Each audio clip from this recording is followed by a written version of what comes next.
Welcome to AHAtv. I'm Melissa Mahtani, and I am joined once again by Dr. Amit Khera and Dr. Joanna Chikwe as we wrap up this conference.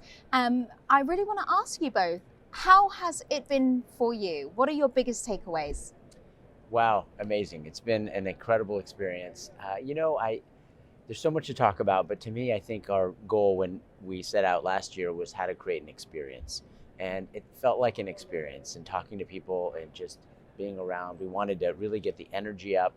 There's a lot of science we'll talk about, and that was well delivered, but we really wanted the experience. And it felt like just talking to people, they felt some energy here. And, this is a couple of years coming out of COVID and virtual meetings. So I think for AHA scientific sessions, but all meetings, we need this energy back, and we're really excited to have it.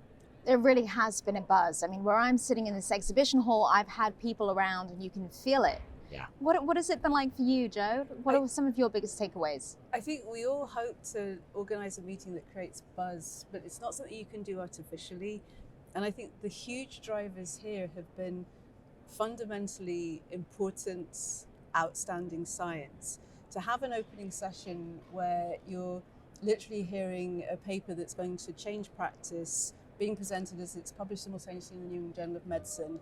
It drops on the front page of the New York Times as the presenter's giving it, and the next morning you're seeing it on CNN. And there were 4 other New England Journal of Medicine papers presented here this week that people have literally been waiting for. I think that's the core of the energy, and then everything else that comes to the meeting just really synergizes that. Yeah. I mean, the content has been so rich. And I will say, from my perspective, what has been very interesting is just the sheer amount of scientific research and studies that have come out that have really had people buzzing, because this is revolutionary. And that must feel so rewarding to both of you as chair and vice chair. When you were putting this conference together, you didn't necessarily know what science would be coming out at the time. So, was this what you envisioned? Yeah, first, let's, we both, I know, would say the same. Give credit where credit is due, the 150 members of CSSP that really, to your point, we planned in January a lot of the, what we call invited program for what's happening in November. And so they really had to have the forethought, but that's why we have literally, the world's experts and thought leaders in the room. It's really, for us, incredible, to be with these really incredible people that sort of know where science is going, what's important. So they worked, incredibly hard for this. But the other cool thing about it, what makes AHA different than many other meetings, is we have a huge pot of basic scientists, clinical scientists, and population scientists. And so to your point about all the science, it covers the full spectrum. And just to highlight a few, on the basic science, we have a Nobel Prize lecture, and we have our first aging and cardiovascular is the first main event for basic science. A main event for basic science was incredible. There's always a ton of population science. That is AHA's sweet spot. And I know Joe is involved in a lot of the clinical science with interventional and things like that. So there's such a breadth at AHA that is breathtaking and exciting and different than any other meeting. And Joe, what has been your most memorable session of the entire conference? That's beyond tough. I would genuinely say opening session, presidential session was next level. To have that arc of a journey from a personal story to the highest level science, that immediately almost the next session translates into, we're seeing gene editing being used to address familial hypercholesterolemia. And I'm like a duck out of water here. I'm a surgeon. But it's genuinely inspiring to kind of hear this next level stuff communicated in a way that is so compelling and so engaging that it's got people genuinely excited just across the board. I've lost count of the number of people that have come up and just lit up when they were talking about the Nobel laureates session. I mean, that must have been, I think, one of the highlights of the meeting. And Amit, I know for you had said before this conference that, people are still coming out of COVID, and you really wanted to place an emphasis on people being in person. And you actually made the sessions 15 minutes longer so that people would have that time to interact. How did that work? Do you think it was successful? Is it something you're going to take into next year? Sure. And, listen, again, for those that, have not, been in this seat before, or at least sort of thought about how fast this happens, Joe and I have a kickoff meeting in 4 weeks for the next year. And so we have to think very quickly about lessons learned. And so we appreciate anybody that's watching, share with us what you liked and what you didn't like. But very quickly, she and I were discussing, so it was both of our, thought process about, what is missing. And I think we were seeing the pendulum swing to TikTok, where all the sessions were pop sessions, and that's not why people come anymore. That was great for online. But that to be here, what you'll miss online is that engagement, that discussion. So I thought, my personal opinion, adding the extra, I heard many people told me this, adding the extra time was amazing. I heard from the trialists that presented trials to how much they appreciated that, because they don't want to just say what they have to say and not hear how people are thinking about that and where they place it. So it doesn't sound like a lot, but 15 extra minutes to allow for discourse and dialogue, that is why we're here. Science is not just, especially these days, you can get anything online. What you can't get is people's digestion, understanding, discussion. And that, I think, is 15 minutes enough? Joe and I'll have to talk about this after this session, but I will say it was a great step forward, and symbolically, more than symbolically, but tangibly, that this is what we're here for. The meetings are different now. Come in person, because you will get that discussion and engagement. And last thing I'll say, it wasn't just talking heads up at the front. This was the audience. When I was at the Nobel session, there were lines like 3 deep at the podium for junior people talking to a Nobel Prize winner. I mean, I think we have a 14-year-old presenting a poster. I think he asked a question of the Nobel Prize winner. And then similarly, we have the audience in the main event room setting in questions. And I was proctoring the session. We had like 30 questions from the audience. This is what it should be. Absolutely. And, to your point, just picking up there, a lot of the magic happens actually off stage. What happens on stage is so interesting, and the science, obviously super, super interesting, game-changing.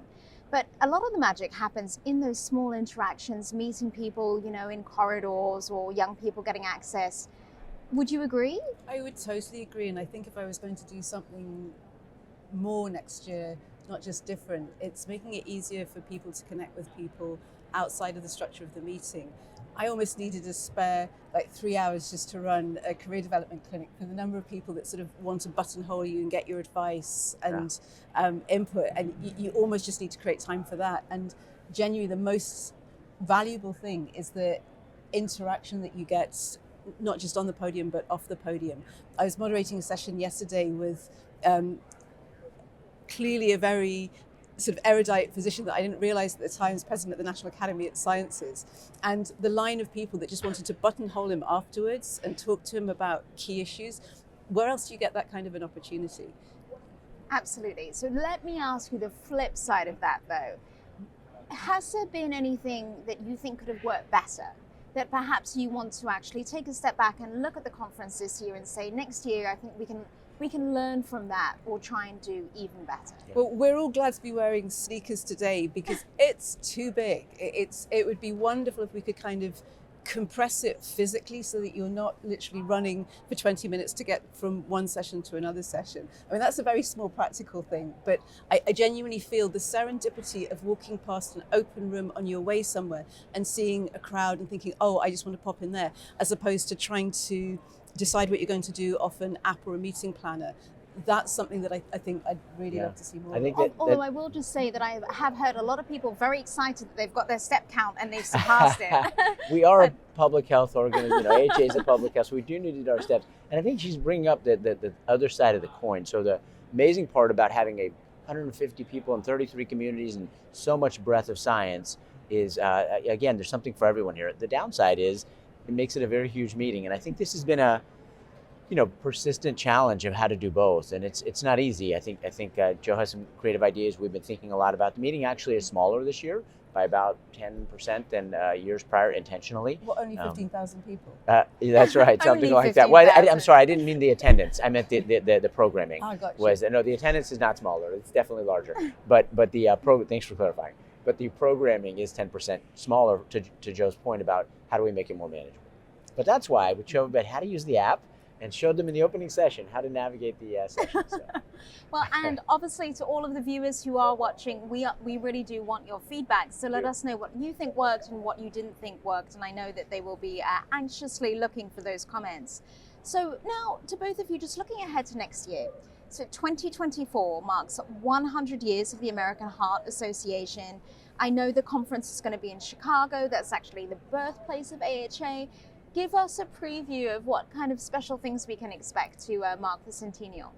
So first, no pressure on us, but listen, it's the AHA. Joe and I are volunteers for the AHA, but the AHA has celebrations going on throughout the year, starting in January and culminating through June or July.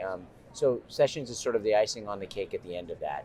So we want it's a full year of celebrations. I know in the journals and everything they're planning all kinds of things. So it's not a singular event, but it is an iconic event. It is, and so for us, I think we want to.